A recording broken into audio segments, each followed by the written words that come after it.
Baik, kita lanjutkan. Ini masih panjang membahas wani ngalahnya. Sekarang kita belajar beberapa hakikatnya. Apa sih hakikatnya orang mengalah itu? Ada beberapa catatan saya, mungkin ada 6, ada 7.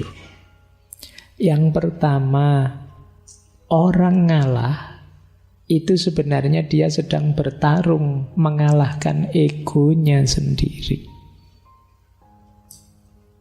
Secara natural, manusia dengan egonya itu kan sebenarnya menuntut ini, menuntut itu. Ingin sukses, ingin berhasil, ingin meraih ini, ingin meraih itu. Yang sering merepotkan kita, yang sering menyusahkan kita dalam hidup itu kan kendali ego ini, tuntutan-tuntutan egois. Nah, mengalah mengajarkan kita untuk mengalahkan ego. Sebenarnya sih diri kita menuntut, ayo kamu maju saja, kalahkan semuanya. Kamu mampu kok, kamu bisa kok. Kan kita selalu diprovokasi seperti ini oleh para motivator-motivator. Ya kan, ayo kamu bisa, ayo kamu mampu. Kalau sekedar membujuk diri untuk melampiaskan keinginan egois itu mudah, karena memang sejak awal ada banyak tuntutan dari ego kita untuk mencapai ini, mencapai itu. Justru yang sulit itu menyapihnya. Apa menyapih itu? Jadi menyapih itu mengerem dia. Itu lebih sulit. Nanti kalian rasakan bedanya mengendarai ego dan mengerem ego. Itu akan jauh lebih berat ngerem ego. Banyak manusia itu lebih sulit ngerem egonya dibandingkan melampiaskan atau mengendarai egonya. Perjuanganmu untuk sukses itu mungkin berat, tapi akan lebih berat setelah kamu sukses mengendalikan dirimu.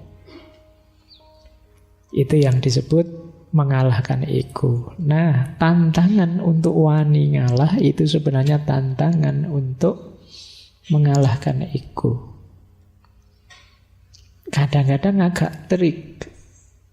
Kamu ngalah, tapi ngalahmu juga karena alasan tuntutan egois. Ada pamrih egoisnya. Kenapa kok kamu ngalah saja? Tidak apa-apa, ini strategi biar dia seneng sama saya. Nah, ini ngalahnya belum murni, masih ada tuntutan-tuntutan egois. Kadang-kadang ada orang ngalah terus menyesal. Ngapain saya tadi ngalah? Akhirnya saya malah, itu berarti ngalahmu masih ada pamrihnya. Ini mengalah tapi masih belum bisa mengalahkan ego. Ngalah hanya jadi strategi tertentu untuk memanjakan ego. Ini juga belum positif. Hakikat ngalah yang sejati itu ngalah yang menaklukkan ego. Ego penting. Karena kalau tidak ada ego, tidak ada keinginan hidup, tidak ada gairah, semangat meraih ini itu, hidup kita nanti dingin. Tapi juga harus ngerti batasnya. Nah, untuk berhenti di batas, itu kita perlu kemampuan ngerem tadi. Jadi ini uniknya manusia di situ. Pak, kok Allah itu ngasih kita juga ego, ngasih kita nafsu segala sih Pak, mbok yo dikasih yang baik-baik saja. Karena sebagian besar kenikmatan kita, kesenangan hidup kita ada di situ. Dan Allah itu ingin kita senang, ingin kita bahagia. Tapi yo kita tetap harus tahu batas. Karena kesenangan tadi bisa blunder pada akhirnya kalau kita tidak bisa mengendalikannya. Jadi kuncinya di situ. Makanya ya tidak usah protes. Allah memberi kita nafsu, memberi kita hasrat ini, hasrat itu. Itu Allah ingin kita gembira dengan itu, senang, bahagia. Cuma ya kita harus ngerti batasnya. Nah, kuncinya di rem tadi. Oke. Yo seperti mobil kan, kalau ngegas terus, ya wassalam. Kamu tidak akan bisa memanfaatkan secara maksimal mobil yang kamu miliki. Agar lengkap, ya ada gasnya, ada remnya. Begitu digas, kamu gerak, kamu nyaman. Begitu ada bahaya, ya kamu rem biar ndak nabrak. Mobil di sini gas tok ya, jungkel kan mesti. Tapi mobil ndak ada gasnya, rem tok, ya ngapain kamu punya mobil? Nah, di situ pentingnya kamu tadi ya harmonis, keseimbangan. Nah, jadi ngalah melatih ego kita. Filosofi yang kedua, ngalah berhubungan dengan kekuatan kontrol diri. Jangan dikira orang ngalah itu lemah. Orang ngalah itu kuat. Kenapa? Ndak sembarangan orang bisa ngalah. Mengalah tidak berarti kalah, tetapi mempersembahkan kemenangan kepada yang lain. Jadi, kalau mau saya bisa menang. Tapi ya, enggak apa-apa, kamu dulu yang menang. Ini kan orang ngalah namanya. Jadi berarti apa? Dia kuat. Jadi ngalah tidak sama dengan kalah. Juga jangan jadi modus, wah ini kelihatannya saya mau kalah ini, tak pura-pura ngalah saja. Ya enggak. Kalau itu namanya bukan ngalah, ya tetap kalah itu namanya. Orang ngalah itu dia tahu dia bisa menang, tapi dia milih membahagiakan yang lain. Biar dia saja yang menang, itu ngalah. Dan ini berat karena ego tadi. Maka hakikatnya mengalah yang kedua, mengalah itu kekuatan. Jangan dikira ngalah itu kelemahan. Hanya orang yang batinnya kuat yang mampu mengalah. Kita cenderung harus kita yang unggul, karena kita yang lebih benar, kita yang lebih baik. Harus kita yang menang. Jangan sampai mereka yang menang, harus kita. Kan manusia itu cenderung begitu naturalnya. Tapi kalau ada orang, biarlah kemenangan ini aku persembahkan untuknya saja. Oh, ini orang kuat. Dan jangan dibayangkan akan ada di sekitar kita sebentar lagi. Sulit. Cuma boleh kalian pakai, saya bilang tadi ya, sebagai senjata dalam konteks-konteks tertentu hidupmu. Kadang-kadang kamu perlu ngalah. Kalau tidak kamu latih, kamu tidak bisa ngalah. Kalau tidak ada orang yang mau ngalah, hidup ini tidak berputar. Kenapa tidak berputar? Kalau semua orang ingin mengejar kenyamanan, keenakannya sendiri, kacau hidup ini. Misalnya orang tua kok tidak mau ngalah sama anaknya, habis anaknya. Misalnya bapaknya mau kerja, ini kerja saya yang capek lah, kok enak ngalah, mau dikasih ke anak-anak, istri tidak usah lah, tidak ada yang ngalah.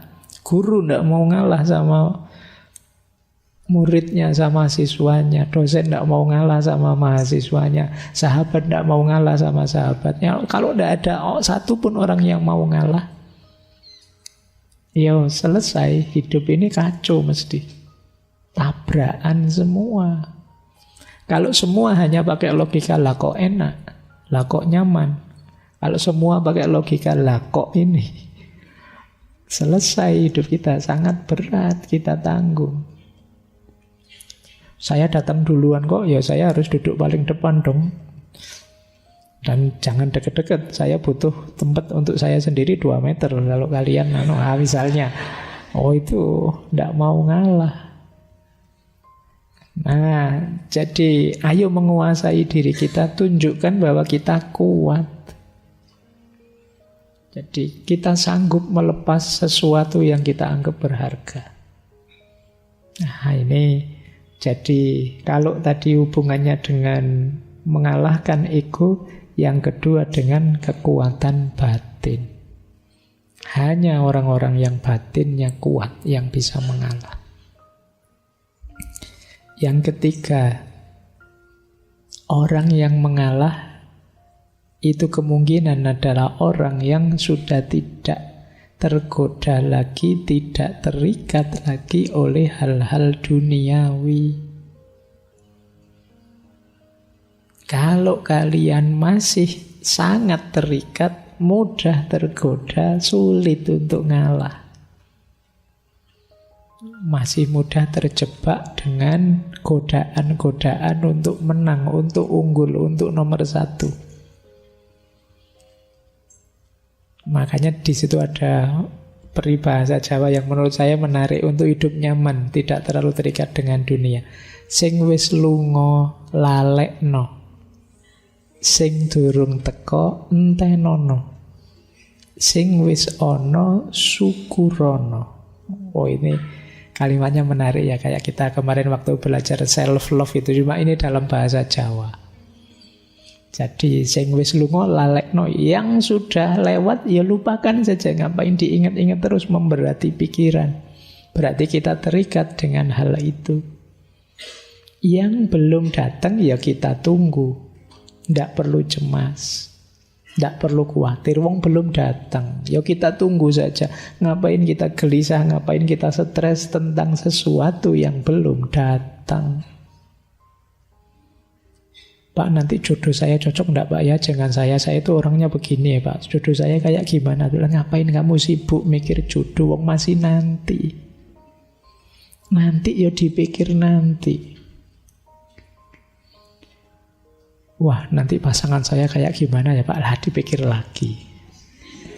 Sudah dibilangin jangan dipikir, wong itu masih nanti. Yang belum datang ya ditunggu. Kalau sudah datang baru kita baca, kita sesuaikan, kita beradaptasi dan lain sebagainya. Wong belum ada sosoknya, kamu sudah, saya latihan beradaptasi Pak. Beradaptasi buat apa? Wong masih belum jelas. Ya ditunggu saja.